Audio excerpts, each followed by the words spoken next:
हमारे साथ तमाम खास मेहमान मौजूद हैं, जल्दी से उनसे आपका तारुफ करा दें। Doctor well Abbad foreign expert हैं, सीनियर जर्नलिस्ट हैं, वो हमारे साथ जुड़ेंगे। लेफ्टिनेंट जनरल संजय कुलकर्णी साहब हमारे साथ मौजूद हैं। मेजर जनरल संजय मेस्टन साहब हमारे साथ मौजूद हैं। दीपक वोहरा साहब फॉर्मर डिप्लोमेट हमें ज्वाइन कर चुके हैं। एयर कमोडोर अशमिंदर सिंह बहल साहब हमारे साथ मौजूद हैं डिफेंस एक्सपर्ट के तौर पर। और प्रोफेसर खीवराज जहांगीर तेल अवीव इजराइल से हमारे साथ लाइव जुड़ चुके हैं, उनका भी हम थोड़ी देर में रुख करेंगे।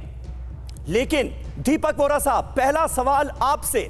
इस्माइल हानिया को मारा गया है, वो भी कहीं और नहीं, ईरान की राजधानी तेहरान के हाई सिक्योरिटी जोन में। क्या यह सवाल आपके जहन में भी है कि आखिर ऐसा मुमकिन कैसे हुआ, नामुमकिन को मुमकिन कैसे कर दिखाया इजराइल ने? शक यह जताया जा रहा है कि सीआईए और मोसाद का यह जॉइंट ऑपरेशन हो सकता है।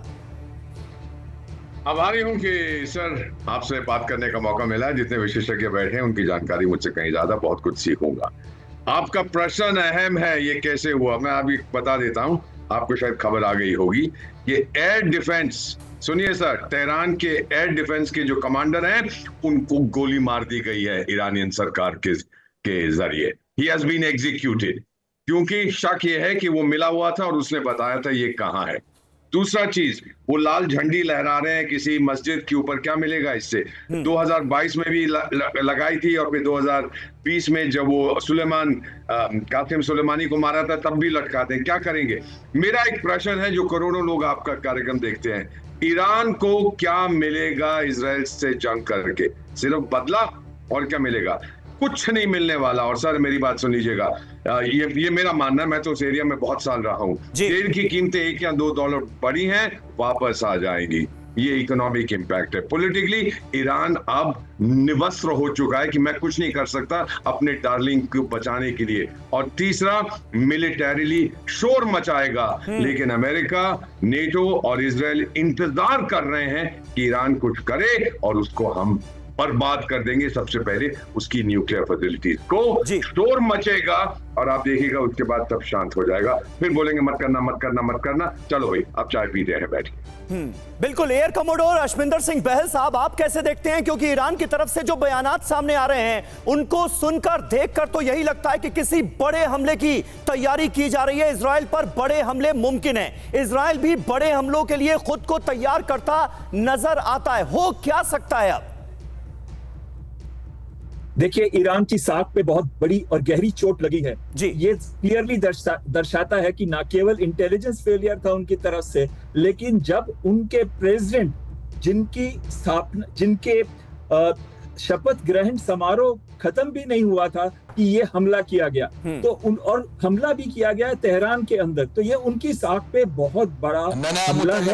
उन्हें इसका जवाब देना पड़ेगा। लेकिन 3 ऑप्शन है उनके पास। या तो वो 300 मिसाइल और ड्रोन के साथ अटैक करें जैसे उन्होंने पहले किया था, और एक पूरा मिडिल ईस्ट को युद्ध के अंदर झोंक दें, तो ये मुझे नहीं लगता कि होगा। और दूसरा जो ऑप्शन है वो पूरा एक्सिस ऑफ रेजिस्टेंस को एक्टिवेट करें। उनके जो 3 H है, हूदी, हिजबुल्लाह और हमस के साथ साथ इस्लामिक जिहाद और इस इराकी और सीरियन जो इस्लामिक मिलिशिया है उसको एक्टिवेट करें। वो जरूर करेंगे। और अब जो हमला होगा वो तेल अवीव के अंदर होगा। हो सकता है कि वो टारगेट करें किसी बड़े मिलिट्री या पॉलिटिकल लीडर को, चाहे वो गैलेंट हो या चाहे वो नया डिफेंस मिनिस्टर हो, चाहे वो कोई भी बड़ा मिलिट्री लीडर हो, लेकिन उनको एक मैसेज बहुत क्लियरली इस दुनिया को देना है और वो जरूर देंगे। और तीसरा, वो सारे इस्लामिक देश जो हैं उनको एक साथ एकजुट करने की कोशिश करेंगे। अभी टर्की और पाकिस्तान ने तो ऑलरेडी सपोर्ट दे दिया, चीन और रशिया ने भी दे दिया और यमन ने भी दिया है। तो कहीं ना कहीं ये पोलराइजेशन आगे भी चलेगी और साथ साथ में उनको मिलकर वो अपना जवाब करेंगे। लेकिन यही सबसे बड़ी चिंता का सबब भी है। मेजर जनरल संजय मेस्टन साहब, यही सबसे बड़ी दुनिया के लिए चिंता का सबब है कि ये युद्ध अब अपना दायरा बढ़ाता हुआ नजर आ रहा है। बहल साहब जिस बात का जिक्र कर रहे हैं वो बहुत बड़ी बात है। आप चीन का रुख देखिए, आप रूस का बयान देखिए। रूस ने क्या कहा? रूस ने कहा कि इस्माइल हानिया की हत्या को किसी भी हाल में एक्सेप्ट नहीं किया जाएगा। चीन और रूस जैसे बड़े मुल्क ईरान के साथ खड़े नजर आ रहे हैं। साफ तौर पर बंटवारा नजर आ रहा है। यह जंग कहां जाती हुई नजर आ रही है? कितना इसका दायरा बढ़ता दिखता है आपको? और देखिए, जो ये अभी पॉइंट उठा है मैं बिल्कुल सहमत हूँ। ईरान के पास काफी ऑप्शंस है और उनके जो 3H है और जो इनके पास स्ट्रेटेजिक मिसाइल्स वगैरह सारे ऑप्शंस है जी, लेकिन करेगा क्या? पहले तो सब कुछ उसके ऊपर निर्भर है। देखिए ऑप्शंस तो हैं लेकिन मेरे को लगता है क्योंकि जो अप्रैल में भी अभी इन लोग ने हमला किया था 300 मिसाइल्स का, आप देखिए उसका एंड स्टेट क्या था, निकला क्या? आधी से ज्यादा मिसाइल्स इंटरसेप्ट हो गई, कुछ बर्बाद हो गई और कुछ तो वो डड मिसाइल्स थी जो काम ही नहीं कर पाई।